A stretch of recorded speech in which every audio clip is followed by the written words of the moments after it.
નો દીકરો હતો, કાંઈ નહીં, ખેડૂત અને વણકર. તે કબીરનો વારસો છે કે કબીરે કહ્યું દેહી સે ઉદ્યમ કરે સુમિરણ કરે વિદે. અરે દેહથી તો ઉદ્યમ કરવો જ પડે. સ્મરણ કરવામાં તો મોઢે આપણે બોલીએ છીએ, એમાં શું વાંધો આવે? એમાં શું વાંધો આવે? કોને કહ્યું કે કામ કર્યા વિના આપણે ભગવાનનું ભજન કર્યા કરવું? અરે દેહી સે ઉદ્યમ કરે સુમિરણ કરે વિદે. એ માણસ એ જમાનાનો મોટામાં મોટો સવાલ હિન્દુ મુસ્લિમ ઐક્યનો મોટામાં મોટો સવાલ. બોલ બોલાવેલા બાદશાહોને, મુસ્લિમ સુબાઓને, આ બાજુ હિન્દુઓને, એ બધાને એને કહ્યું કે ભાઈ રામ રહીમ એક જ છે. આ તમે વાત કરો એ સાવ નકામી. રામ રહીમ કૃષ્ણ કરીમ બધું એક જ છે. એ સમજ્યા વિના કિતાબ વાંચો, કુરાન વાંચો, પુરાણ વાંચો, બધું નકામું છે મારા ભાઈ. એ તમારે કરવાનું છે કે જાત્રાએ જવાની જરૂર નથી, યજ્ઞ કરવાની જરૂર નથી. પણ એને કહ્યું યાગઢ ભીતર સાત સમંદર યાહી મેં નદી નારા, યાગઢ ભીતર ચંદ્ર સૂર હૈ યાહી મેં ઠાकुर દ્વારા. તમારે જઈને શું કરવું છે? કાહે રે બન ખોજન જાય, શા માટે વનમાં જાઓ છો? પરિણાતા લોકોએ કહ્યું કે તમે પરિણાત છો ને કેમ હાલે છે? બેસ અહીંયા. થોડા પછી એને એનું નામ લોહી, એની ઝાડની નીચે એની શાળ ચાલ્યા કરે. દિવસ હતો, બેઠા હતા. અરે લોહી, આ તાંતણો તૂટી ગયો છે, મને જડતો નથી, જરા દીવો લાવ. લોહી તો દીવો લઈને આવી અને આ દીવોથી બધા આમ તેમ કહાન ચાલી ગઈ. આ કે તમે સમજ્યા? આ લોહી જેવું હોય ને તો કોઈ સંસારમાં વાંધો જ ન. એ જાણતી હતી કે આ દી છે અને આ ભગતે હું કામ કહે છે કે દીવો લાવો? એને એમે ન પૂછ્યું પણ અત્યારે તમે આટલો બધો સૂરજ ઉગેલો છે, એમાં તમારે દીવાની શું જરૂર છે? અરે આવી પરમ શ્રદ્ધા જેને હોય, એમાં સ્ત્રી હોય તોય વાંધો નહીં, ન હોય તોય વાંધો નહીં, પણ સ્ત્રી એટલે એક મોટી કર્કશા, સ્ત્રી એટલે ડાકણ, સ્ત્રી એટલે નરકવાસ કરાવવા વાળી, આ બધા ખ્યાલો બિલકુલ ખોટા છે. એવો મહાપુરુષ જે માણસે અમે વીર પુરુષની જેમ કહ્યું ને કે ભાઈ હિન્દુ મુસલમાન છે એ બંને આંખ ને બંને પગ, તમે એને કાપો એ બરાબર નથી. દ્વારિકા કહો તો એ છે, કાબા કહો તો પણ એક જ છે. અને પછી ચેલેન્જ કરી, દુઈ જગદીશ કહાં સે આયા? કોઈ જવાબ આપી શકે? દુઈ જગદીશ કહાં સે આયા? આ અલ્લાહ અને આ અમારો રામ, આ બે ભગવાન ક્યાંથી આવી ગયા? અને બે ભગવાન હોય તો ભગવાન કેવી રીતે કહેવાય? ભગવાન તો સોવરિનિટી છે, બે ભગવાન તો હોય જ નહીં શકે. તું જગદીશ કહાં સે આયા? કિસને તુમકો ભરવાયા? કોને તને આ ભરમાયો છે? અને કહ્યું મસ્જિદ હોય, ડેરું હોય, બધું નકામી. એમ હોય તો મસ્જિદની બહાર કોનું રાજ ચાલે છે? ભગવાન જો મસ્જિદ અને મંદિરમાં વસતો હોય તો બહાર કોનું રાજ ચાલે છે? આ બેઝિક સવાલોનો કોઈ જવાબ આપવાની હિંમત કરી શકતો નથી. અને આ બધું જયારે હિન્દુઓને પણ કડવું લાગે, મુસલમાનોને પણ કડવું લાગે, સત્ય છે બહુ બહુ કડવી વસ્તુ. સત્ય અમૃત રસ છે ને, એ પાળનારાને સાંભળનારાને તો કડવું જ લાગે. પેલો જે ધર્મમાં હોય તો હું તો અમીર વસ્તુ છું, એમાં શું વાંધો? પણ કોઈને ગમ્યું નહીં એટલે એની અમે ફરિયાદ કરી, એની સામે ફરિયાદ કરી. હિન્દુઓએ ફરિયાદ કરી કે અમારો ધર્મ બગાડે છે, અમારી વિરુદ્ધ ચાલે. મુસલમાનોએ કર્યું આ અમારી વિરુદ્ધ ચાલે. તો કોર્ટનું તેડું આવ્યું, બાદશાહ બેઠેલો, ન્યાયાધીશ જે હોય એ પણ બેઠેલો, અને પેલો જે આરોપી સામે ફરિયાદ કરવા વાળાનું જે એક લાકડાનું ખાનું હોય, એમાં મૌલીઓ ઉભેલા અને પંડિતો પણ ઉભેલા, બે ભેગા. આ જોયું એટલે ખડખડાટ હસવા માંડ્યા. એટલે બાદશાહ કહે, અરે કેમ અદાલતનું અપમાન કરે છે, હસે છે કે? ના ના હો, મારે હસવું નતું, પણ અહીંયા આવ્યો ને પછી હસાઈ ગયું, મને માફ કર્યું. કેમ હસાઈ ગયું? અદબ કેમ નથી રાખતો? અરે બાદશાહ, હું કાંઈ કહેતો એટલું જ કહું છું, હિન્દુ મુસલમાન ભેગા રહી શકે, બીજું તો હું કાંઈ કહેતો નહીં. કે ભાઈ હિન્દુ મુસલમાન ભેગા રહી શકે, કાંઈ વાંધો નથી. અને આ લોકો કે છે કે આ ન રહી શકે, પણ અહીંયા આવ્યો ત્યારે એક જ કટઘરમાં બે ઉભા છે, ભેગા બે અહીંયા ભેગા જ ભેગા થઈ ગયા છે. મને એમ તો હારું ભગવાનના દરબારમાં ન ભેગા રહી કે અહીંયા ભેગા રહી ગયા. આજે કઈ જાતના માણસો છે? કબીરનો કોઈ ટેક્સ્ટ બુકમાં પાઠ કોઈ લખતું નથી, કારણ કે કોઈને આ વાત કરવી નથી, કોઈને આ વાત સમજવી નથી. આને આત્મહત્યાના માર્ગે ચાલ્યા જ કરવું. કબીર, રોહિદાસ, દાદુ, પલટુ, જણા વગર ઓહો પારાવાર હાર મારા છે. દાદુ પિંજારો છે, અને પિંજારો હોવા છતાં પણ એને કેવી અદભુત વાતો કરી. જો પહોંચે સો એક મત બીજ કઈ બહાર આવવા. અરે ભાઈ, જે ટેકરી ઉપર વયા જાય ને એમાં તો મતભેદ રહેતો જ નથી. એ રસ્તામાં હાલતા હોય ત્યાં સુધી કે આ સિવાય બીજો રસ્તો નથી હો.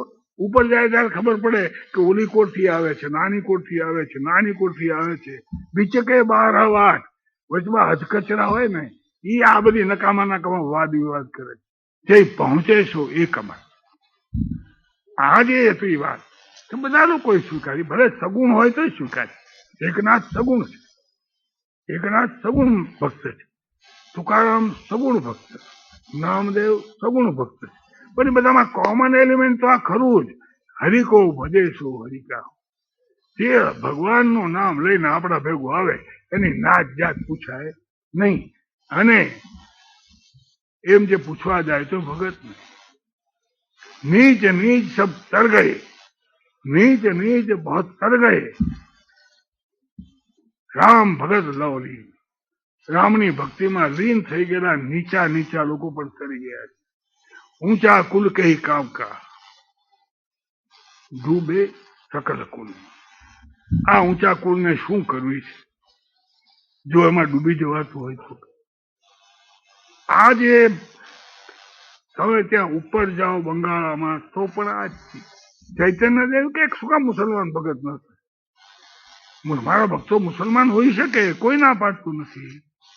ઉર્દુ બોલે તો શું શું વાંધો છે? કે તમે નાનક પાસે જાઓ તો નાનકે શું કહે? નાનક પણ શું કહે? એમ જ કે કહીએ કાહે રે બન ખોજે ન જાય, પુષ્પ મત દેને વાત વસતે. ફૂલની અંદર સુવાસ રહે જ છે ને, તેમ ભગવાન બધે પથરાયેલો છે. આ જે ચીજ છે તેને હિન્દુસ્તાનને વાસ્તવિક રીતે સાંસ્કૃતિક એકતા એને આપી. કોઈ રાજા રજવાડાએ આપી નથી, કોઈ ગ્રંથોએ આપી નથી. જે આપી છે એ આ સાધુ સંતોના જીવન. અને પંડિતોને તો એટલી બધી મશ્કરી કરી છે ને.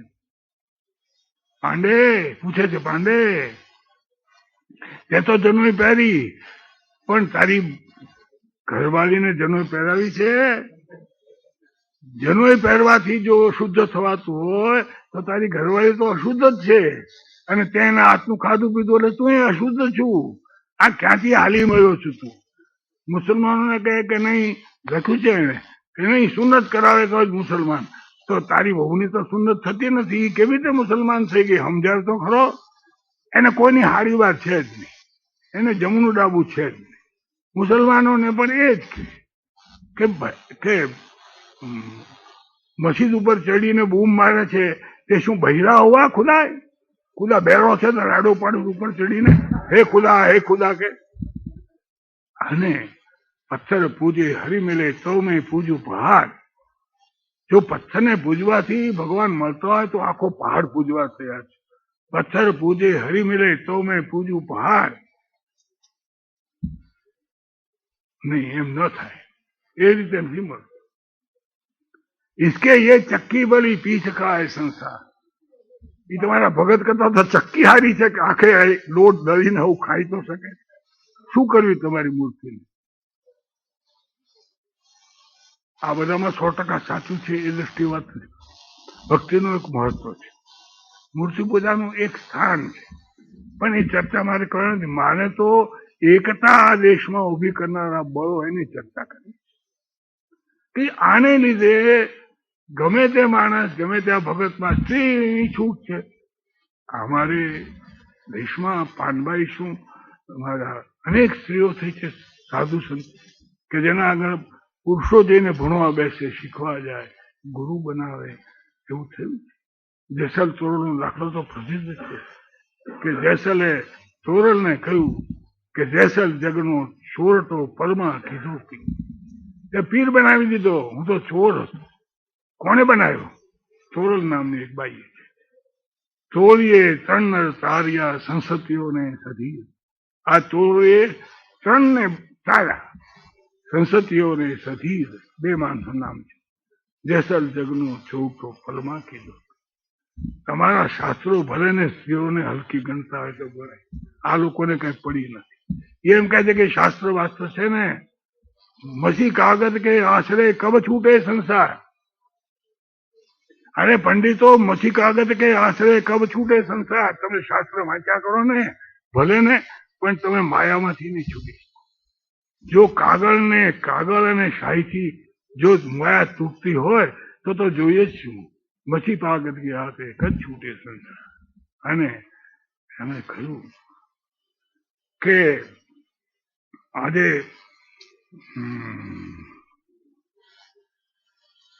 બાતે ચિમીર ન ભાંજઈ, બાતે ચિમીર ન ભાંજઈ. વાતો કરવાથી અંધારું નથી જાતું. દીવા બાતી તેલ. દીવો જોઈએ, બત્તી જોઈએ, ત્યારે કામ કરવાનું છે, હારા કામ કરવાનું છે. અને આમને કામ મુખપાઠ કર્યા કરવા એનાથી કશું વળે નહીં. એ જમાનામાં એમણે કહ્યું તારો મોક્ષ તું કરી શકે. એ બુદ્ધની પરંપરા, એ પરંપરા બુદ્ધની છે. અને એમ કહ્યું કે ભાઈ તું નાનો મોટો ગણમાં, નાનો મોટો ગણ તો તું પાપમાં પડવાનો છે, એમાં કોઈ સવાલ નથી. આખા પાપનું મૂળ જ હું ઊંચો છું અભિમાન. ડૂબે બહુ તો કુલીન. ઊંચાપણાના ખ્યાલથી કાંઈ કુલીનો ડૂબી ગયા ભાઈ. નીચ નીચ સબ ચડ ગયે. નીચા લોકો ભક્તિ કરીને તરી ગયા. આ જે આખો મધ્યયુગનો જે વસંત છે તે મહારાષ્ટ્રમાં છે, દક્ષિણમાં પણ છે. નામવાર છે, અલવાર છે, બધા ઘણા લોકો છે. બસવ છે. આ બધાનું નામ લઈએ તો પણ આપણને મનમાં થાય કે હા આ દેશમાં રહેવા જેવું છો. બીજાનું નામ લઈએ તો રહેવાનું મન ન થાય. આવા માણસો બંગાળમાં છે, મધ્ય ભારતમાં છે. મીરા છે ભાઈ, રજપૂતાણી છે. એ મીરા દ્વારકામાં બાજુ રહેવા ગઈ એટલે વિઠ્ઠલનાથજીએ કે કોઈ આચાર્ય હશે એ વખતે એને કહેવાયું કે તું મારી શિષ્યા થઈ જા, તું શ્રી કૃષ્ણનું ભક્તિ કરે છે. ત્યારે કે હું તો શ્રી કૃષ્ણની થઈ ગઈ, મારે હવે કોઈનું થવા પણ રહ્યું નથી. તો પેલા એ લખ્યું કે આ કઈ સમજતી નથી, મૂર્ખ છે. આમ એક એનો કાગળ છે, એનો મેં કોટ કર્યો છે મારા મીરા ઉપરના વ્યાખ્યાનમાં. પણ વિઠ્ઠલનાથજી કે જે કોઈ આચાર્ય છે એને કહ્યું આઉટકાસ્ટ. મીરા આઉટકાસ્ટ છે એ લોકોને મન, જે મીરા શ્રી કૃષ્ણ સિવાય કોઈનો વિચાર નથી કરી શકતી. આ જે ચીજ છે એ વગર પંડિતાએ, વગર પાઠશાળાએ, વગર આશ્રમોએ આ ચીજ હિન્દુસ્તાનમાં. અને એ વાત સાચી કે ઉપલા વર્ગે એનું માન્યું નહીં, સ્વીકાર્યું નહીં. પણ એમને ન્યાય આપવા એ પણ કરવું જોઈએ કે મુસ્લિમ લોકોની સામે માત્ર નમ્રતા આપવાથી આ વાત પતે એવી નથી. જેમ નાનકે કહ્યું તો હિન્દુ મુસ્લિમ એક છે, મૂકોને લવ. આને કહ્યું પતે એમ. એક ભારે મોટી લડાઈ એને આપી, પણ લડાઈ આપીને પાછા હતા એમને એમ પેશવાઓ ન થવાયો. એ લડાઈ આપી અને પાછા અમારા વિજયનગરમાં હતું ઈને હાલવા માંડ્યું તો ફરી પાછા આવ્યા. તમારે સુધરવું એ મૂળ જરૂર છે. તમારે તમારી ભૂલોને સુધારવાની વાત મુખ્ય છે. એ તમે ન કરો ને લડો તો બહાદુરી હિન્દુસ્તાનમાં નથી એમ નહીં. બહુ ક્ષત્રિયો રજપૂતાનામાં લડ્યા છે. ગૌડે કહ્યું છે કે ગ્રીસમાં તો એક જ થર્મોપોલી હતી, રાજસ્થાનમાં હું 10 થર્મોપોલી તમને બતાવી શકું છું. એવા બહાદુરો હતા, બહાદુરો. પણ ઉપલા માળમાં ભૂલ ખરી, થોડી ઉપલા માળમાં જરાક તકલીફ ખરી. એ સમજે નહીં કે ભાઈ આ બહાદુરી એકલી ન હાલે, થોડું વિઝડમ જોઈએ. એ વિઝડમ આ લોકો પાસે છે, એ મીરા પાસે છે, એ નાના ભગત પાસે છે, સાધુર ભગત પાસે છે, આ બધા તુકારામ પાસે, નામદેવ પાસે છે, આ બધા ભક્તો પાસે, કબીર પાસે છે, રજબ પાસે છે, પલટુ પાસે છે, દાદુ પાસે છે, આ બધા પાસે વિઝડમ છે. એ આ લોકોએ બહાદુરવા છતાં ન લીધું. અને પરિણામે શું આવ્યું? તમે હતા ત્યાં ને ત્યાં રહ્યા. જે મૂળ પ્રશ્ન છે કે આવા થોડા આવીને કેવી રીતે જીતે છે અહીંયા? તમે તો કરોડો લોકો છો અને થોડા કેવી રીતે આવીને જીતી જાય છે? કઈ વિચાર કરવાનો ખરો? કોઈ સંજોગોમાં હિન્દુસ્તાનમાં 2 લાખથી વધારે અંગ્રેજો નહોતા અને કોઈ સંજોગોમાં તમે 20 કરોડથી ઓછા નહોતા. તો આ પ્રશ્ન કર્યો છે અમારા કબીરે. કબીર જ કરી શકે. એ મને તો બહુ હસવું આવે છે. નાવ મેં નદિયા ડૂબી જાય, નાવ મેં નદિયા ડૂબી જાય. નદીની અંદર તો હોડી ડૂબી જાય, વાત સાચી. પણ આ તો હોડીમાં આખી નદી ડૂબી જાય છે. આ તમે 20 કરોડ ડૂબી ગયા 2 લાખની હોડીમાં. આ જોઈને એમાં હસવું આવે છે ને મને કઈ સમજાતું નથી આ બધું કેમ થાય. એ આ મહાપુરુષો જે મધ્ય કાળના સંતો છે, એમાં તુલસીદાસજી પણ છે, જેમનું રામાયણ, તુલસી રામાયણ એ ઉત્તર ભારતમાં ખરોખર વંચાય છે. અને અંતકડી થતી હોય તો IAS વાળા પણ એમને કોટ કરે. ભલે IAS રહ્યો અંગ્રેજીમાં, પણ કોઈ અંગ્રેજી કવિતા નો કોટ કરે. જય કો જય સત્ય સન એવું સો તો મિડતન કચ્છ સંદેહ એમ કે ઘરોઘર વાલ્મીકી રામાયણના દોહા. શું અદભુત અમને લખ્યું છે. વાંચીએ તો આપણને એમ થાય કે શું આ કવિ. પણ એને એટલી ખબર છે કે હિન્દુસ્તાનમાં એકવાર લડવું તો પડશે જ આ લોકોને. એટલે એનું રામાયણ છે એ વીર રસનો ગ્રંથ છે. ધીર પુરુષ વીર કેમ થાય એનો મુદ્દો છે. અને રામચંદ્રની કથા એટલા માટે એને કહી. અને એટલા માટે એને કહ્યું કે આ હિન્દુ ધર્મના ફાટા બંધ કરી દો. તુલસી રામાયણ ખૂબી છે કે શિવ ભક્તિ અને રામ ભક્તિ બેને એક કહેવાય. શિવ એમ કે રામ બરાબર છે, રામ એમ કે શિવ બરાબર. પણ પછી રહીમ એ કબીરની વાત મંજૂર નથી તુલસીદાસજીને. સાકી છે બધી દોહરા બધું ચલાવ્યા કરે છે આ બધા, પણ વર્ણાશ્રમમાં માનતા નથી. આ મહાપુરુષ એમ કહી શકે છે કે ગમે એવો હલકો બ્રાહ્મણ હોય પણ પગે તો લાગુ, ત્યારે અંદરથી આઘાત લાગે છે કે આવો મહાકવિ અને આવો સરસ, જેને આટલી સુધી તો ગતિ છે કે આ હિન્દુ ધર્મના 33 કરોડ દેવ દેવતા બધું કઈ કરવા જેવું નથી, બધાને ભેગા કરવા જેવું છે. એ એનો હેતુ છે. એને કર્યું એમણે એમની રીતે. પણ કબીરનું ગજું તુલસીદાસજીનું નથી. કબીર જે જોઈ શકે છે ઊંચેથી એટલું તુલસીદાસજી જોઈ શકતા હોય તો કહી શકતા નથી. આપણને કઈ વાંધો નથી એ બાબતમાં. પણ એ પ્રોબ્લેમ બિફોર ઇન્ડિયા જે છે આ છે કે થોડા બહારના લોકો કેવી રીતે તમારા ઉપર કબજો જમાવે છે. અને તમારો ધર્મ એવો કયો કાયરનો કે અણસમજુ કે મૂર્ખ ધર્મ છે કે તમે એનો સામનો કરવા ફાવતા નથી. શું વાંધો? તો આ જે ચીજ છે ને એ ચીજનો ઉપાય પેલા ભક્તો પાસે હતો કે ભાઈ આ તમે બંને હાથ પગ છો ને બંને આંખ છો ને ભાઈ આ બધો ઝઘડો તમે શું કામ કરો છો? કારણ કે તાત્વિક રીતે તો તમારા વડવાઓએ કહી ગયા છે બધે રામ છે, બધે રામ છે. તમને તો તમારા ધર્મે કહ્યું છે, તો પછી આ બધા આવનારામાં રામ નથી? અમારા શરદચંદ્રની બહુ જાણીતી નવલકથા શ્રીકાંત, બહુ જાણીતી છે. શ્રીકાંતમાં એક વૈષ્ણવ મઠમાં શ્રીકાંત જઈ ચડે છે અને ત્યાં કવરલતા કરીને એક બાઈ છે વૈષ્ણવી, ત્યાં આખો વખત ભગવાનની ભક્તિ કર્યા કરે, એને શણગાર કરે, હવારે કરે, બપોરે કરે, સાંજે કરે, અને જાણે જીવતા છે ને શ્રી કૃષ્ણ એમ માનીને બધું આખો દી એ જપ છપ કર્યા કરે.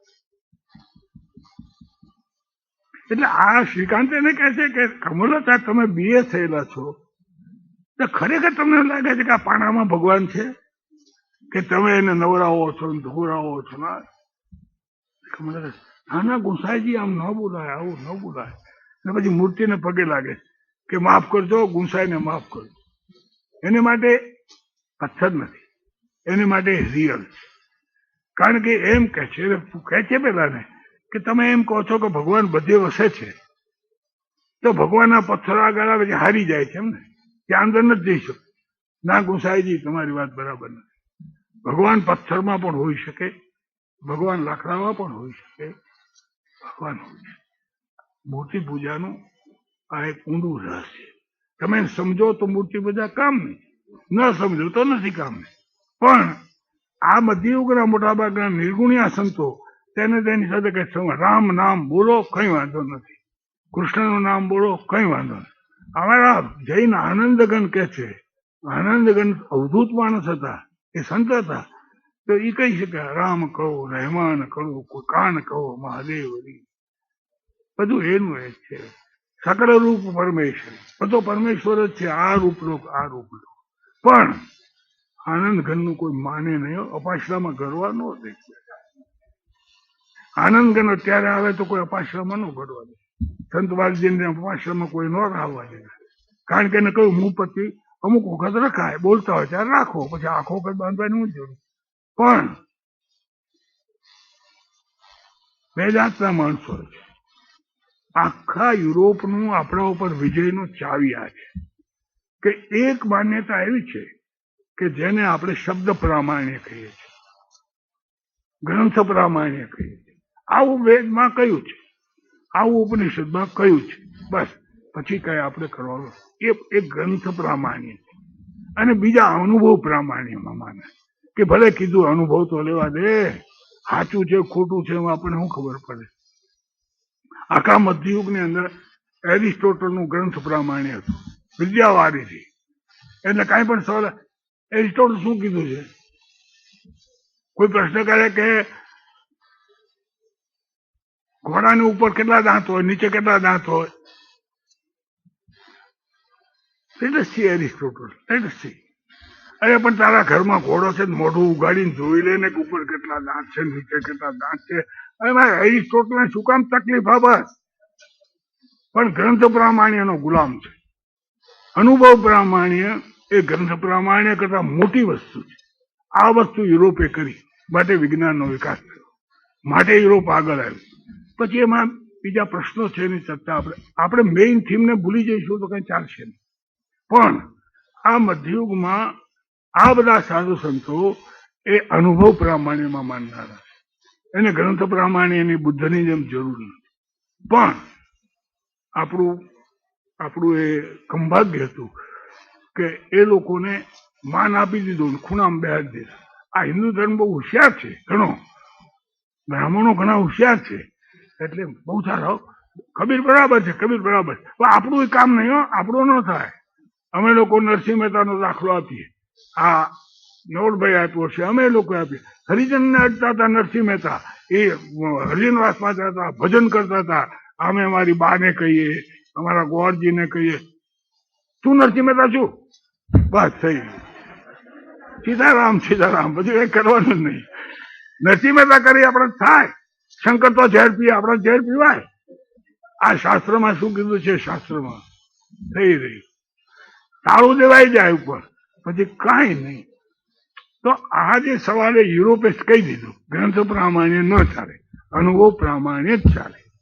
અમે લોકોએ 1820 સુધી એમ કહ્યું, 1820 થી ફેર પડ્યો તે આપણે જોશું પછી, કે 1820 સુધી એમ જ કહ્યું કે ગ્રંથ પ્રામાણ્ય બરાબર છે. સતીનું ગ્રંથમાં લખ્યું છે સતી થાય, બાળ વિવાહ થાય, 8 વર્ષે ભરે ગૌરી, 8 વર્ષે તો છોકરી ગૌરી થઈ જાય, માટે એનો શંકર ગોતવો જ પડે, ન જ હલાય.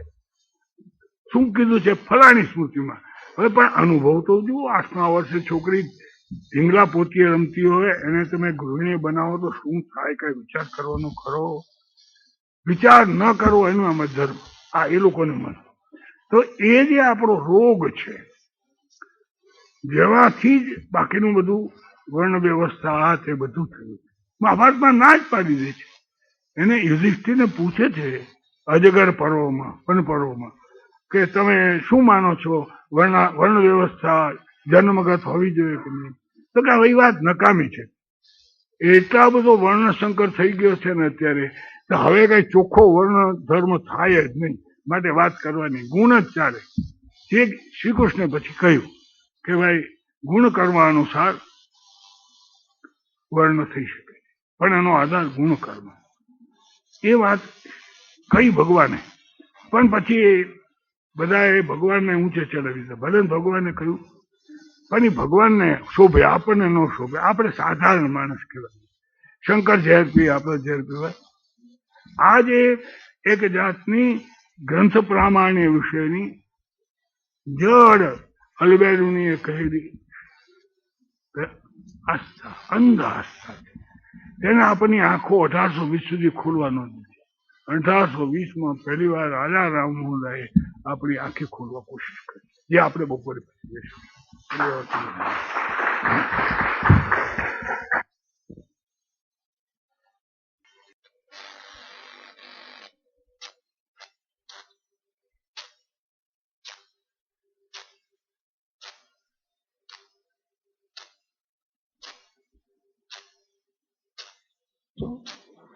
તમે હું ભણ્યા બધું આવી ગયું છે એવું કોઈ ગ્રંથ જ નથી, કોઈ ધર્મ જ નથી. તમે કેમ નહીં, તમે ક્યાં વેદ વાંચ્યા? સાચી વાત છે, મેં ક્યાં વેદ વાંચ્યા નથી. વેદ વાંચવા મારી 5-10 જિંદગી વહી જાય, મને નવરાશ નથી. એનો સાર મને ખબર છે. મેં કહ્યું તમે, મારે તમને એમ પૂછ્યું છે કે આ વેદમાં ક્વોન્ટમ થિયરી પ્લેન્કની છે, એના વિશે કઈ છે ખરું? કોણ પ્લેન્ક? કોણ ક્વોન્ટમ થિયરી? હવે કશું જાણે જ નહીં. અને એક બંધ બારણામાં MA સુધી ભણ્યા કરે. હવે એ હવે કેવી રીતે આ દેશમાં પ્લાનિંગ કરવામાં કામ આવે? આ મોડર્ન વર્લ્ડનું પ્લાનિંગ કરવું, એ ઓલી છોકરીઓ MA થાય તો શું કામ કરે? કશું નહીં કરી શકે. આ જે ચીજ છે ને, અમારા વડવાઓ જે બધું કહી ગયા છે એ છેલ્લું છે, અને એના કરતા કઈ બધું કોઈ કહી શકે એમ નથી. આના જેવું કોઈ મહાન અજ્ઞાન છે. હા, સારું છે, ઘણું સારું છે, બરાબર છે, પણ એમાં બધું આવી ગયું છે એવું માનવું, એના જેવી મૂર્ખાઈ બીજી એક પણ એને લીધે પછી જ્ઞાનનો વિકાસ નથી થતો. નવું આપણે સ્વીકારતા નથી. અને એને કહ્યું કે બીજું એ છે કે એ લોકો વાતમાં વટલાઈ બહુ જાય છે. કોઈની યારે ખાય નહીં, પીએ નહીં, આપણને અડે પણ નહીં. અને એટલું બધું કે ભક્તે આપણે યારે ખાધું પીધું હોય તો પછી એને છાણ ખવડાવે. એ લખ્યું છે, છાણ ખવડાવે અને એને શુદ્ધ કરે. અને આ બે મોટા અવગુણ લાગે. બંને પાકા છે, એમાં કઈ વાંધો નથી, એમાં મુશ્કેલી આવી નથી. પણ અલબાઈરુને તે દાડે કહ્યું હતું કે અમે જીતીએ છીએ અને આ લોકો હારે છે, એનું કારણ શું છે? એનું કારણ કે આ બે અવગુણો, આ એક સારી પ્રજા છે તેનામાં બે મોટા અવગુણો. એ બે અવગુણોનો અર્થ શું છે? You are rejecting the life. મુસ્લિમો વાળા યુ એક્સેપ્ટ ઇટ. શું છે ભાઈ? લડો, ભલે કઈ વાંધો નહીં, લડો એનો તો કઈ વાંધો નથી. લડીને તમે પછી એને સારી વસ્તુઓનું સમાધાન કરો, કોને ના પાડી? પણ આપણે પણ લડ્યા ખરા, પણ એનાની કોઈ સારી વાત આપણે સ્વીકારી નહીં. આપણે અમારા બાપ દાદા કઈ જાય કરવાનું. વિજયનગરનું સામ્રાજ્ય એનો એક દાખલો છે કે એને 13મી સદીમાં વિદ્યારણ્ય સ્વામી અને બીજા 2-3 સાધુઓની મદદથી એ વિજયનગર સામ્રાજ્ય સ્થાપિત કર્યું. 2 સદી ચાલ્યું. પણ સ્થાપિત કર્યું એટલે શું? બધું જ જૂનું અંદર. યજ્ઞ થાય, યજ્ઞની પશુ હિંસા થાય, સતી થાય. એના પર તમે તો કયા જમાનામાં જીવો છો? આ બધું ન થવું જોઈએ એમ તો તમને તમારા પૂર્વજોએ ઈસવીસન પૂર્વે કહ્યું અને તમે આ હજી ચાલુ રાખો. અમારી સ્મૃતિ ભલે પણ તમારી સ્મૃતિમાં ખોટું પણ હોય, તમે જરા અક્કલ તો ચલાવો. એ કે એ ચલાવવું જ નહીં, એનું નામ જ ધર્મ. અક્કલ ચલાવવી એ ધર્મથી વિરુદ્ધ. એ વખતનો ધર્મ જે કઈ આપણે તેમ 250 વર્ષ 200 વર્ષ ચાલ્યું, પણ એનો એ જૂનું, એમાં કાંઈ નવું નહીં. ઘુસાડી દીધું એનું બરાબર. પરિણામ શું આવ્યું? તમારું સામ્રાજ્ય થતું નહીં, તમે સાફ થઈ ગયા. કારણ કે પેલા મુસ્લિમો એક થયા, 5 રાજ્યો હતા, એ બધા ભેગા થઈ ગયા અને વિજયનગર ની હારે કોઈ એમ ભેગા થવાનું રહ્યું નહીં, સાફ થઈ ગયા. કેટલી બધી એમાં સતીઓને કરી ચિતાઓ, બધું વર્ણન છે. સમૃદ્ધિ નો તેમ નહીં, પણ જે જીવે છે એ તો જે જીવનનો સ્વીકાર કરે છે એ જીવે છે. માણસ કોચલામાં ગળી જાય એ જીવ શક્ય નથી. એવો જ બીજો પ્રયત્ન મરાઠી સ્વરાજ વખતે પણ થયો. શિવાજી મહારાજે ઔરંગઝેબની સામે ચેલેન્જ કરી મૂકી અને એને કહેવાયું કે આ તમારી વાત ચાલે. સરસ કાગળ લખ્યો કે તમારા ઓરવા અકબરની નીતિ કેવી, એ બધાને કેવી રીતે બધા ધર્મોને આદર આપતા હતા અને તમે શું આ કરો. એટલો બધો સરસ કાગળ ઔરંગઝેબને કાગળ લખ્યો અને એને કહી દીધું કે આપણે તો લડાઈ લડવાની છે. અને લડાઈ લડવાનું ત્યારે કહી દીધું માવલાઓ આવશે, પ્રભુ આવશે, મરાઠા આવશે. આ દેશ કેવળ બ્રાહ્મણોનો નથી, નહીં, આ બધા લોકો મારા સૈન્યમાં આવશે અને બધા લોકોનો આદર આપશે. એમાંથી સેનાપતિ બનાવે અને એ લોકો મારા જમણા હાથ જેવા. કેટલા બધા લોકો એને મારા માવલામાંથી, કેટલા બધા મરાઠાઓ, તાનાજી માલુસરે, નેતાજી પાલકર, તો કોઈ નામ અમથા મને યાદ આવે છે. હું કહું છું, હું કઈ ઇતિહાસ ભણાવવા બેઠો નથી.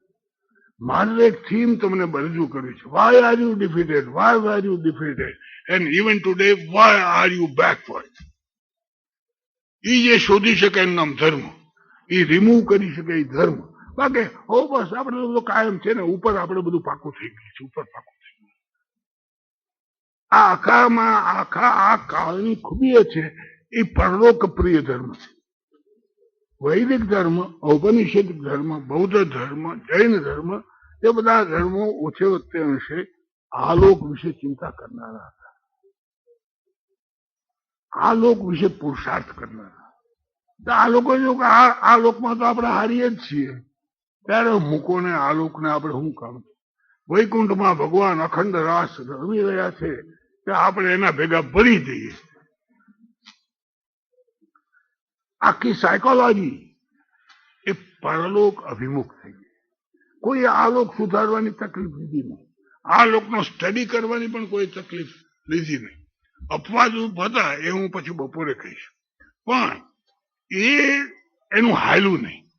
શિવાજી મહારાજે પણ ચલાવ્યું, પહેલા સારું ચાલ્યું એનું, પણ એને કહી દીધું જો ભાઈ કુરાન આવે ને તો આપણે કુરાનને આદરપૂર્વક સોંપી દેવાનું, આપણે કુરાનનો અનાદર કરવો નહીં. ઘણાને ખબર નથી, પણ રાયગઢમાં એની રાજધાની અને એનો પ્રાઇવેટ સેક્રેટરી મુસલમાન હતો. એટલે એને મુસલમાન પ્રાઇવેટ સેક્રેટરીને એક દી કહ્યું તું નમાજનું શું કરસ? કે હું તો બહાર પડી લઉં છું ઘરમાં. કે ના એમ નહીં, એને રાયગઢમાં પોતાના સચિવાલયની સામે મસ્જિદ ખડી કરી, મસ્જિદ બનાવીને આજે પણ ઊભી છે. તમારે રાયગઢ જોવા જેવું જ જજો. આજે એ માણસનું વિઝન, એ માણસનું વિઝન મધ્યયુગના કોઈ રાજામાં નથી, કોઈ રાજામાં નથી. અને એ વખતના બ્રાહ્મણોએ એમ કહ્યું કે તમને રાજા થવાનો શું અધિકાર છે? રાજા તો શુદ્ધ ક્ષત્રિય વંશનો જ થઈ શકે, અને તમે તો મરાઠા છો, તમે ક્યાં શુદ્ધ ક્ષત્રિય છો? અમારા ભૂષણે શિવ બાવની નામની અદભુત કવિતા લખી છે, અદભુત. એને ઔરંગઝેબ બાદશાહને કહ્યું હતું એની સભામાં કે તમે કવિતા કરો, કે હું કરું કવિતા, પણ કે હું એવી કવિતા કરું ને કે તમારો હાથ હાથળ ઘસવાને બદલે મૂછે ચડી જાય, એવી નામ કવિતા. હું એવી કવિતા કરીશ. શિવ બાવની એવી કવિતા છે. એમાં એને કહ્યું કે શિવાજી ન હોતો તો સુનત હોત સબકે. અલ્યા હો આ બ્રાહ્મણ પંડિતો પુરોહિતો તમે આ બધી લપ કરો છો, પણ આ શિવાજી ન હોત ને તમે બધા મુસલમાન થઈ ગયા. અને હવે તમે પૂછો તું કઈ નાચ નો, અને ત્યાં તમે કહો છો તું રાજા નો થઈ શકે. સાતવાહનના સામ્રાજ્ય પછી સાતવાહનો આપણા છેલ્લા સમ્રાટો હતા. હિન્દુસ્તાનમાં કોઈ સ્વતંત્ર રાજ્ય એનો અભિષેક થયો નહોતો. આને ઔરંગઝેબના રાત ખાટકાર્યા પછી રાયગઢમાં એક મહાઅભિષેક પોતાનો કરાયો. મેડિવલ એજનો એક મોટામાં મોટો બનાવ છે કે જેમાં એને છત્રપતિ, હું છત્રપતિ છું, હું માત્ર રાજપતિ નથી. એ માણસને પેલા બ્રાહ્મણો એમ કહ્યું કે તમારો વંશ કયો, એ તો બતાવો, તમે કેવી રીતે રાજા થયા. અને છેવટે શિવાજીને પણ ખોટી વંશાવળી બનાવવી પડી. એને પોતાના બાલાજી આવજી નામના સચિવને કહ્યું કે આ બધા કે છે કરો ને હું ને આપણી પંચાયતમાં ક્યાં પડું. તે ઈ ગયો ત્યાં ઉદયપુર. ઉદયપુર જઈને રાજવંશમાંથી એનો એક છોકરો અલાઉદ્દીને જયારે બાળ્યું મેવાડ ચિત્તોડ, ત્યારે ભાગી ગયો હતો. એટલે એને કહ્યું કે ભાગી ગયો તો એના આ બધા વંશજો છે. એવી આખી વંશાવલી તૈયાર કરી દીધી. અને એમાં સહી કરી આપી એક બ્રાહ્મણ ગુરુએ, એને 5-15 ગામ આપ્યા, જા લઈ. હવે આ તો કોઈ ભણાવતું જ નથી. આ નથી, આ તો એ ભણાવતું નથી કે રાયગઢમાં મુસ્લિમ ઇમારત છે, ભાઈ મસ્જિદ છે, why don't you go there. અને આવું એને પણ કરવું પડ્યું હતું. પણ છતાં પણ નેતાજી પાલકર એનો નાનપણનો ભાઈબંધ, મોટો સેનાપતિ, એ વટલાઈ ગયેલો, મુસ્લિમ થયો હતો. 10 વર્ષ મુસ્લિમ રહ્યો. ઔરંગઝેબે એને સેનાપતિ બનાવ્યો હતો. પરિણ્યો, છોકરા થયા, બધું. પાછો અહીંયા આવ્યો એકવાર, શિવાજી ઉપર ચડાઈ કરવા માટે મોકલ્યો. ત્યારે શિવાજી એને કહ્યું કે તું મારા ઉપર ચડાઈ કરીશ. કૂતરું કૂતરાનું માંસ ન ખાયો, જરા સમજતો. શિકાર કરવાના ક્યાં ઠેકાણા ઓછા છે. આપણે ભાઈબંધો, તું આવું કરીશ મારા માથે, તું આવી જા અમારી સાથે. પણ આવીને શું કરું, હું તો મુસલમાન છું.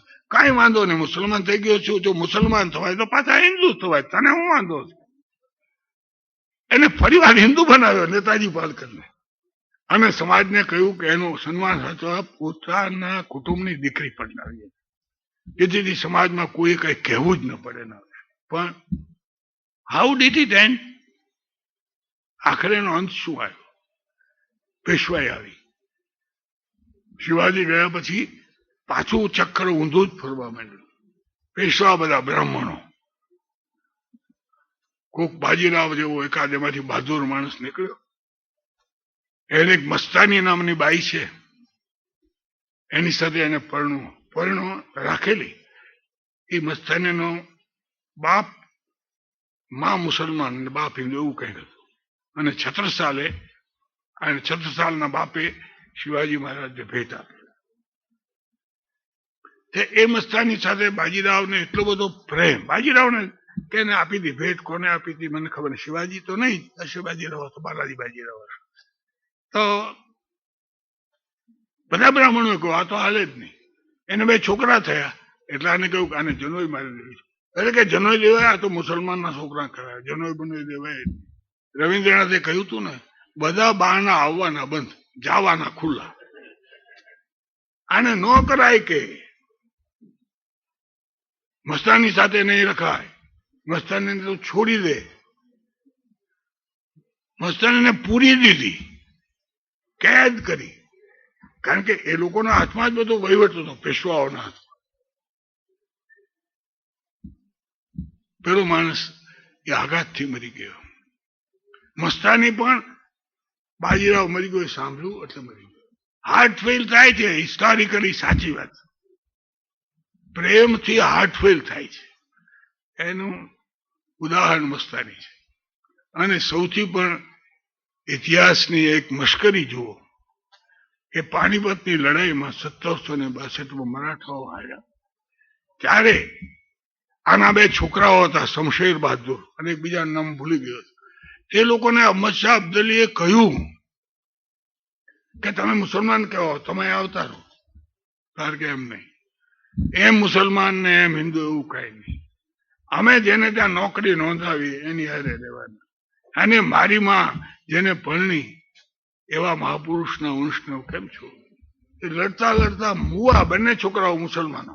હવે આ બ્રાહ્મણોને બોલાવીને કેવું જોઈએ શું કરશું, આ મરી ગયા. હવે એને બાળ શું કે દાંત શું કરશું કે અમે તો ખરું. અહમદ શાહ અબ્દાલી બાદશાહ 1.5 લાખનું સૈન્ય, ભાઉ સાહેબનું 2 લાખનું સૈન્ય. આ બધું શિવાજી પછી નહીં, ત્રીજી ચોથી પેઢીની વાત. તે પાણીપતમાં હામાં ખાઈઓ ગાળીને પડ્યા છે. એક દિવસ નીકળ્યો તો ઘણા બધા તાપણા.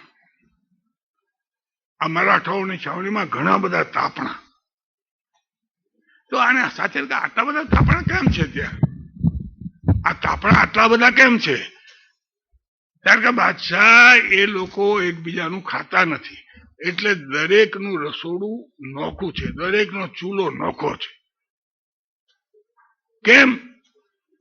એક જ ચૂલે બધા એક મોટું રસોડું મોટા, અને એમ ના એ વટલાઈ જાય, ભેગા ખાય જ નહીં. ત્યારે એને ઐતિહાસિક વાક્ય કહ્યું કે જે હારે ખાઈ શકતા નથી એ હારે લડી શકશે જ નહીં. કાંઈ વાંધો નહીં, આપણે હવે જીતવાના. ઇતિહાસ છે ને એના ઘણા બોધપાઠો છે. સંસ્કૃતિનો સાહેબ ઇતિહાસ છે. સંસ્કૃતિ તો કન્સેપ્ટ છે. એ કન્સેપ્ટને અમલમાં મૂકતા જે થાય છે એને આપણે ઇતિહાસ કહીએ છીએ. તો હાર્યા, પ્રોગ્રામ પણ હાર્યા. તો અમારા હોલકર અને સિંધિયા એ બંને ગયા. ભાઉ સાહેબ બ્રાહ્મણ સેનાપતિ, હોશિયાર માણસ. તેને કહે કે ભાઈ આપણા શિવાજી મહારાજ આમ નહોતા લડતા, આપણે તો ગોરીલા લડેલી. તમે આ બધી બાઈઓને લઈને આવ્યા છો. તો બાઈઓનો મોટો મોટો તંબુના તંબુ હોય. એ લોકોને એમ કે અમે કાશી જઈશું, ગોમતીમાં નાશું, નર્મદામાં ફલાણું ઢેકડું પૂછડું, એટલે એ બધા તૈયારી કરીને હરિદ્વાર જવાના. રખડી પડશું એવી કલ્પના નહીં. બાઈઓના મોટા જનાના લઈને આવેલો. તો પેલા એક પણ આ બાઈઓ મરી જશે તો મોકલી આપો ને. કે નહીં, બિલકુલ નહીં, તમને હવે લડતા આવડતો નથી. આ નવો જમાનો આવી ગયો. એ જમાનામાં તમારી લડાઈ ગોરીલા નહીં ચાલે. પેલા 2 જણાએ ઘણું કહ્યું, પણ કે તમે બધા ભરવાડ અને તમે લોકો ખાસદાર અમારા હતા, તમે મને હવે સલાહ આપવા આવો છો? સિંધિયા હોલકર એ ભરવાડ હતો, એમાંથી આગળ વધેલો. અને સિંધિયા એ ચોપદાર હતો, પહેલા એને ઓળવાઓ બધા. એટલે આને એને મેણું માર્યું. તમે અમને બ્રાહ્મણને સલાહ દેવા આવશો? એટલે 2 જણા બહાર નીકળી ગયા. બહાર નીકળી કે હાલાને મરવા દો, નહીં તો આપણી પાસે પરિવાર ધોતિયા ધોવરાવશે. આ તો આ એવો છે કે મરી ગયા. 2 લાખ માણસોનું સૈન્ય ખલાસ થઈ ગયું. અને આખા મહારાષ્ટ્રમાં રોકકળ ઘરે ઘરે થઈ ગઈ. વાય? કારણ કે પેલા સિંધિયા હોલકર ખસી ગયા 15,000 નું લશ્કર લઈને લડવૈયા હતા. નારાયણરાવ પેશવા બહુ નાનો છોકરો. આ પેશવાઈની કહાણી છે મોટી. હું બધી તો કહું બહુ મોડું થઈ જાય. પણ મારે એક થીમ કહેવાની છે કે જે એક કરે એનું નામ ધર્મ, જે વિભેદ કરે તેનું નામ અધર્મ. એટલે પેલા આવીને શિવાજી મહારાજે એ વખતે બાજી પ્રભુ એને એકવાર શિવાજીને બચાવેલા. પોતે મરી ગયો હતો. એના વંશજોને બધા પ્રભુએ ને કહ્યું શું આપવું? ત્યારે કે અમને હવે જનોઈ નો અધિકાર આપો. આ બ્રાહ્મણો અમને શૂદ્ર ગણે છે, અમારે જનોઈ આપો તો અમારી પ્રતિષ્ઠા થાય. તો આને લખી આપ્યું. હવે આ પ્રભુ જનોઈ પહેરી શકે. ચાલ્યા કરતું હતું. પછી આ પેશવા ત્યાંથી તકરાર શરૂ થઈ. બધા બ્રાહ્મણો કે જનોઈ નો પેશ, આ શૂદ્ર કહેવાય, જનોઈ નો પેશ શૂદ્ર કહેવાય. એ નારાયણ રાવના વખતમાં છેવટે નારાયણ રાવે પેશવા તરીકે હુકુમો કર્યા કે પ્રભુઓ નહીં જનોઈ પહેરી શકે. નારાયણ રાવનું ખૂન થયું એમાં 9 જણા હતા, એમાં 2-3 તો પ્રભુ હતા. ઇતિહાસ દંડ વસૂલ કરે છે. આજે જે બધી વસ્તુઓ છે ને,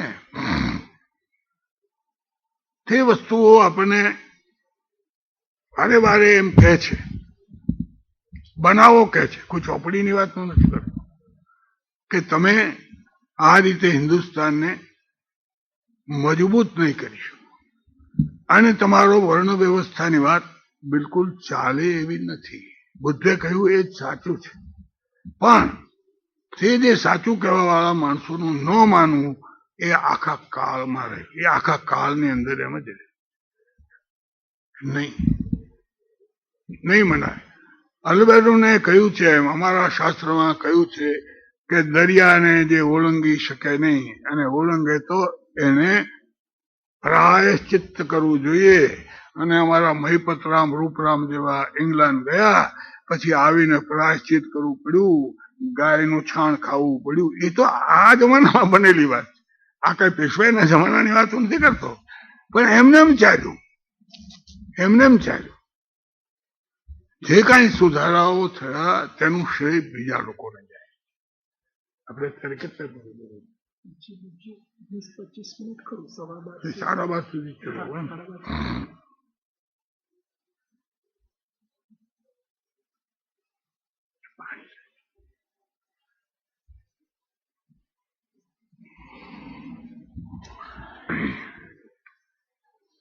આ હતું ત્યારે પણ આ બરાબરથી એમ કહેવા વાળા માણસો થયા છે. એનું સાંભળ્યું નહીં, પણ એવા જેને આપણે કહીએ કે મહાપુરુષો થયા છે. સમાજે એને મહાપુરુષ તરીકે સ્વીકાર્યા નહીં, એ જુદી વાત થઈ, કે જેને આપણે સાધુ સંતો કહીએ છીએ. મધ્યયુગના સંતો, જે સંતો સંસ્કૃત જાણતા નહોતા, મોટા ભાગના અપવાદરૂપ લોકો હતા કે જે જરૂર સંસ્કૃત જાણતા. જે લોકો મોટા ભાગના ગ્રહસ્થી હતા, જે લોકો મોટા ભાગે કામ કરતા હતા. તુકારામ છે તે દુકાન ચલાવતા હતા, ગૌરવ ભગત છે એ કુંભારનું કામ કરતો હતો. આ બધા જ ભક્તો તે મોટે ભાગે કબીર વણતા હતા, દાદુ વીણતા હતા. આ બધાના જે કોમન લક્ષણો આ હતા કે આ સંસારમાં આપણે રહેવાનું છે, એમાંથી રસ્તો કાઢવાનો છે. જે થીમ હું એક્સેપ્ટન્સ ઓફ લાઈફમાં કહું છું, તે આ લોકો એના પ્રતિનિધિઓ હતા. અને બીજું, એમાંના બહુ ઓછા બ્રાહ્મણો હતા. મોટા ભાગના લોકો મધ્યમ અને નીચલા વર્ગના હતા. આ બધા લોકોએ જે કામ કર્યું છે ને, તે કામ હિન્દુસ્તાનના મધ્યયુગનું સૌથી ઉજળામાં ઉજળું પ્રકરણ છે. એની પાસે અશોકના શિલાલેખ કે અકબરનો દિને ઇલાહી, એ બધું એની પાસે નાના છે. આ માણસો નીચલા વર્ગમાં રહ્યા. કેમ સંસ્કૃતિ ટકી રહી? સંસ્કૃતિ થોડા નાગરો ઉપર નથી ટકતી સાહેબ, સંસ્કૃતિ થોડા વાણિયા બ્રાહ્મણો ઉપર નથી ટકતી. સંસ્કૃત તો તમે નીચે મૂળિયા સુધી, ઉપર પાંદડામાં એ રસ જાય છે કે નથી જતો, તેના ઉપર ટકે છે. તે લોકોએ એક રીતે કહીએ તે બુદ્ધના વારસો હતા. અલબત્ત 2 જાતના સંતો હતા, એક સગુણિયા અને એક નિર્ગુણિયા. સગુણ ભક્તિ કરવા વાળા સંતો, અને જેને આ સગુણમાં બહુ રસ નહોતો પણ નિર્ગુણ ભક્તિમાં રસ હતો. બંને સંતો. તેનો કોમન એલિમેન્ટ આ કે એ લોકો મોટે ભાગે ગ્રસ્તો હતા અને કામ કર્યા કરતા. અને એક ત્રીજું એલિમેન્ટ એ કે ભક્તિમાં બધા સરખા, જે કોઈ ભક્ત થયા એ બધા સરખા. હરિ કો ભજે સો હરિ કા હોય. જે ભગવાનનું ભજન કરે એ ભગત અને બધા હરખા ભાઈ. એમાં નાત જાત ઊંચ નીચ એવું કાંઈ જોવાનું નહીં. આ કોમન એલિમેન્ટ છે. આ બધા ભક્તો હિન્દુસ્તાનના ઉપરથી નીચે સુધી ઈસવીસન 13મી સદીથી ઈસવીસન 17મી સદી સુધી એક વસંત છે. આ સંતોની વસંત. અને એ બધા ગામડે ગામડે ફેલાય છે. દાના ભગત ચલાળામાં શું ભાઈ ઓળખે કોને એને? કોને એનું એન્સાઇક્લોપીડિયા બ્રિટાનિકામાં કે ઇન્ડિયાનામાં એનું નામ કોને લખ્યું? પણ એ માણસ ત્યાં ચલાળામાં રહ્યો, ચલાળામાં જીવો, અને એને બતાવ્યું ભાઈ હું કાઠી છું, પણ કાઠી ભગત છું, પણ હું ભગત છું. કાઠી મહત્વની વસ્તુ નથી. એક વાર કાઠીઓ એના મઠમાં આવ્યા. એ ગામની વસ્તી છે ને એ મઠમાં બધા ઘરેણા મૂકી ગયેલી. એને એમ કે આ મઠ તો નહીં લૂંટે, પણ આવેલા કાઠી લૂંટારા હોય તો એ લઈ ગયા. અને પછી આ બધા સાધુઓ ને બધાને અમને નવરાવ. એટલે દાના ભગત કે ભાઈ એને હું કામ હું નવરાવું, હાલ ને ભાઈ હું નવરાવું. બેસ પોતે પાણી સિંચી નવરાવતા જાય અને બોલતા જાય, હે ભગવાન આ જેવું પાણી તારા ઉપર વરસે છે એમ ગોળીઓ વરસે એવું કરજો. વળતી વખતે બધા ખતમ થઈ ગયા. બીજા લોકો એવા આવ્યા કે બધા કાઠીઓ મરી ગયા. પણ આ કાઠી સંત એમ કહે છે કે આ કાઠી મરી જાય હાર. એનો અર્થ છે કે there was no distinction of a class of caste. ઘણા કાઠીઓ એક વાર એની પાસે આવ્યા કે આ તો બધું કાઠીઓનો જવાબ બેઠું છે, તો કંઈક તમે ભગત આશીર્વાદ આપો. કાઠી ભીખ માગશે, ભીખ માગશે. કાઠીભાઈ જમીન નહીં રહે કે આવા ધંધા કરો છો તમે? કાઠી દઈને કહો છો સૂરજના પોતરા, સૂરજના પોતરા, પણ તમે તો અંધારાનો ઢગલો છો. તમે શું સૂરજના પોતરા? Above caste and class. એને સદગુણ દુર્ગુણ સિવાય કોઈ ભેદ છે. હવે આ દાના ભગતને તો કોઈ જાણતું જ નથી. અમારા પાઠ્યપુસ્તકમાં કોઈ આ સંભાળાય નહીં, લખાય નહીં એકાદ પાઠ પણ. આ દાના ભગત એટલે શું અને એને કેવી રીતે સામાન્ય પ્રજાની સેવા કરે. તરણેતરના મેળામાં જાય. આ તો આ બધા નમૂનાઓ છે. એના ઉપરથી આખો સંતનો વસંતનો ખ્યાલ આવી જાય. તો રાત્રે ભજનો થાય. એ વખતે બીજા એક સાધુ હતા, સંત હતા. તે એના ભક્તોએ જઈને કહ્યું કે અમારા સંત જયારે ભજન ગાય છે ને ત્યારે એટલો શરીરમાં હરમાં આવે છે, એટલી બધી દેવી અંદર પ્રગટ થાય છે, કૂદકા મારે છે, અને બધો મોટો ખાટલો તો ખાટલો તૂટી જાય છે, એટલું જોશ આવે છે. દાના ભગત હા ભાઈ તો આપણે સાંભળવા પડશે ભજન ભાઈ, આપણે સાંભળવા પડશે. એનું નામ સાધુ. એને પછી એને મઠ સાહેબ છે સાધુ ભગત. બાપ સાધુડા આવ્યા, બાપ સાધુડા આવ્યા. બે એમ કહીને એક માચી જેના ઉપર બેસીને બાઈઓ દળનું દળે એવી માચી મૂકી. બે બાપ બે જાના ઉપર બધા પણ મોટા ખાટલા તૂટી જાય છે. આ માચી આપો એનું કેમ? બાપ માચી તૂટે તો કઈ થોડું કહેવાય બાપ, જેવું તેવું કહેવાય. બેસ બેસ કે ભજન શરૂ કર્યું. દાના ભગત જોયા કરે છે. મારે રૂવે રૂવે રામબાણ વાગ્યા રે, રણ ઝાંઝરી વાગી રે, ઝણ ઝાંઝરી વાગી રે. મારે રૂવે રૂવે રામબાણ વાગ્યા. ગાતા જાય ને કૂદતા જાય ને શૂર અંદરથી પ્રગટ થાય. ભગત તો કઈ માચી આમે જોયા કરે છે. થોડી વાર પાયા હાલ્યા ને પછી આમ જોયા કરે. પાયા રોઢાના થઈ ગયા. ઓલા કૂદા કરે પણ માછીનો કઈ તૂટે બૂટે નહીં. અધરા સુધી ભજનો ગાયા ને કૂદકા માર્યા, તૂટી નહીં.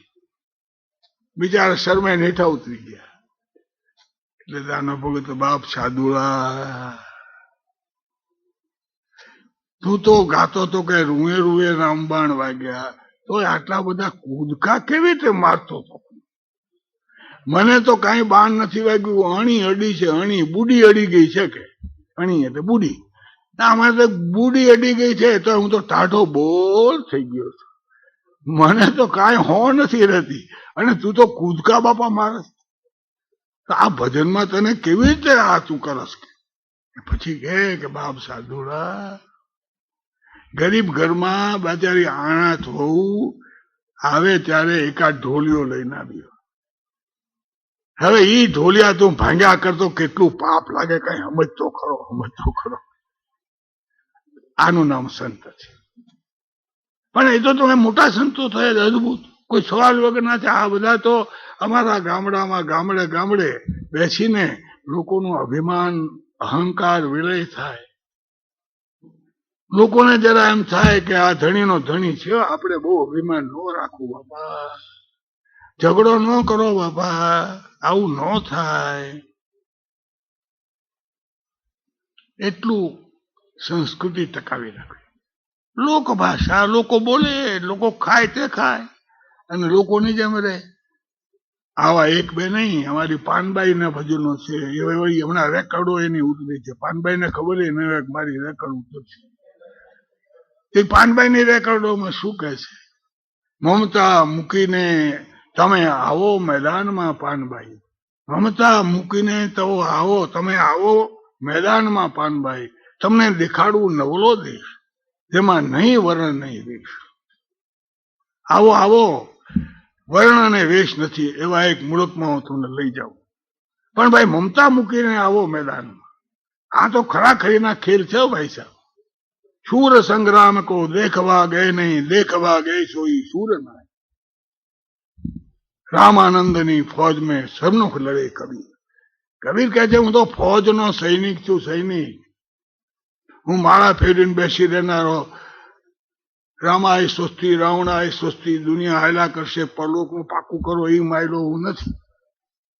રામાનંદની ફોજ મેં સન્મુખ લડે કબીર. સન્મુખ પહેલો હું આવીશ, મારે લડવું છે. અને એ જમાનામાં સર્વોપરી કોઈ માણસને મારે નામ આપવું હોય તો કબીરનું નામ આપું. કબીરથી કોઈ મોટો માણસ એ જમાનામાં થયો નથી.